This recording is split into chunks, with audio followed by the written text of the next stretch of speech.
Hello, everybody. Philip Lee returning with another episode of Civil War Chat. Today's date is September the 9th. It's a Thursday, 2021. Today's topic is Ralph Northam's mutilation of the Lee statue. To subscribe to the episodes, please click on the subscribe button below and also the notification bell in the upper right to be notified when they're released. Okay, so I'm going to go ahead and get started with my story here. Ralph Northam mutilates Lee statue. September 9th, 2021. Yesterday, merely 1 week after Virginia's Supreme Court authorized him to remove the 130-year-old equestrian statue of Robert E. Lee from Richmond's Monument Avenue, Governor Ralph Northam mutilated it by cutting it into 3 parts. One cut was at the waist of the bronze statue. The Gov claims there was no way to transport the statue without those amputations. Perhaps so. Perhaps alternatively, he rushed the project just as his White House buddy did the Afghanistan withdrawal, like Biden. Maybe Northam calculates he can rely on the corporate media to hide his incompetence. Finally, perhaps he intentionally wanted to disfigure the statue to soothe personal guilt for the racist photos on his page of his medical school yearbook. Now, after all, he never has denied that he might be one of the 2 guys in the racist costumes. And I guess lastly, it's possible he just intentionally wanted to mutilate the Robert E. Lee statue because just something he wanted to do, to either anger those that had respect for Robert E. Lee or just rub their nose in it or just show contempt for Lee. Yesterday, Northam was soon joined by other Lee mutilators at various Facebook and online chat rooms. The Lee critics at the ones that I visited were predominantly self-righteous whites, not blacks, condemning Lee's contributions to racism and confessing their own shame that America was ever tainted by such an evil. Like Northam's, however, their actual experience was not shame. Genuine shame is emotionally one of the most painful experiences we can have. Just think back on your own life when you were truly ashamed of something. It makes us want to hide. It is soul destroying, and even the stuff of suicide.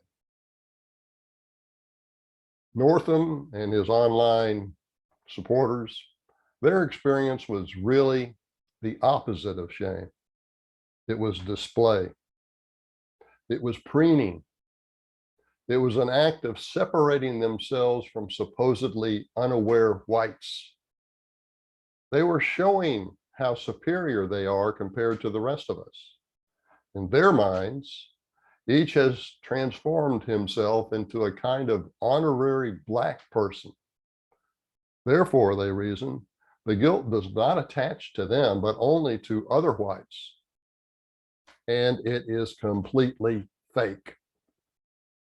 Yesterday also provided a reminder on another topic that the continued spread of critical race theory and so-called anti-racism will likely lead to more destruction of Confederate monuments.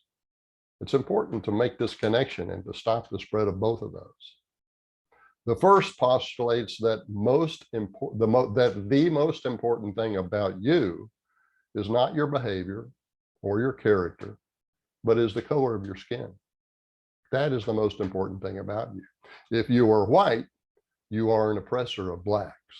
If you are black, you are a victim of whites.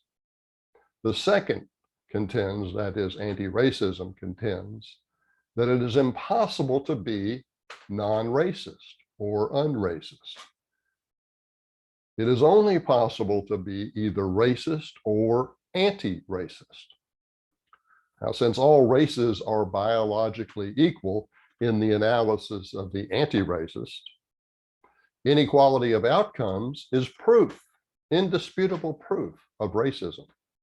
Thus, equality of opportunity in their analysis is a mask for white supremacy, which can only be offset by anti-racist policies that even up the outcomes.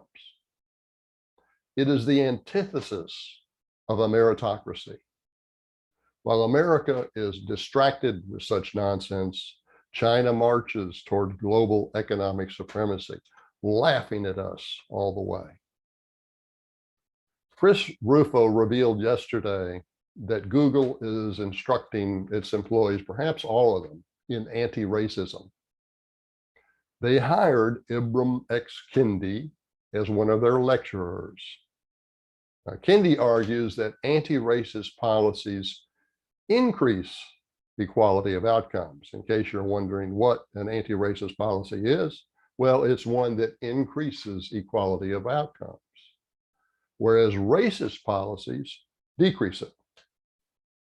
Therefore, he opposes the use of ACT and SAT test results as a factor in the college admissions process.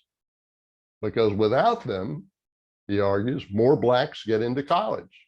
In other words, the outcomes improve.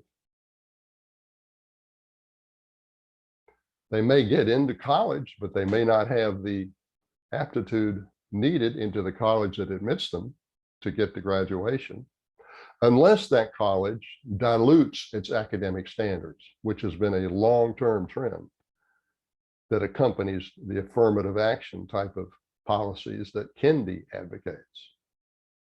Now, the contrary, even though school vouchers will enable Black parents in the public school systems to put their children into better schools and thereby improve the children's educational outcome, it's doubtful that Kendi would approve of that anti-racist policy because he would reduce his popularity among public school systems that also pay his enormous fees.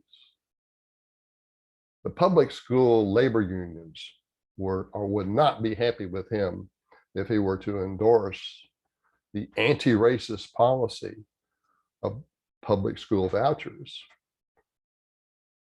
And because of that, that is one anti-racist policy he wouldn't be for.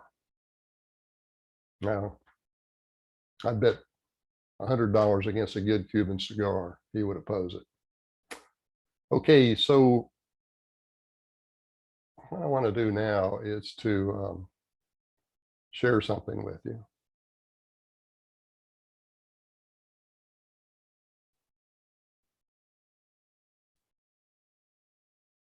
There it is.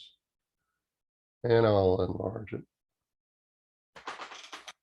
This is my book, Trading with the Enemy, which discusses the intersectional trade between the North and the South during the Civil War. And one of the surprising things you'll find here is that twice as much Southern cotton was sold across battle lines to Northern, they call them speculators, who sold them to the New England mills. Twice as much went across the battle lines to the Northern mills as went through the maritime blockade through fictional, blockade runners like the fictional Rhett Butler. There's also an episode in here in which Senator William Sprague of Rhode Island was involved in selling weapons and trading them for cotton in Texas. So if you'd like to get a copy of this, it's $26 at your bookstore, Amazon, Barnes & Noble, $26. If you'd like to get a autograph copy from me, you can get an autograph copy by emailing me, Phil, P-H-I-L _Leigh, L-E-I-G-H @me.com. And I'll sell you an autograph copy here in the United States. If you're here in the United States, it'll be $29 and I will cover the postage. And so go ahead and email me if that's something you'd like to do. That's our show for today, and I thank you for watching.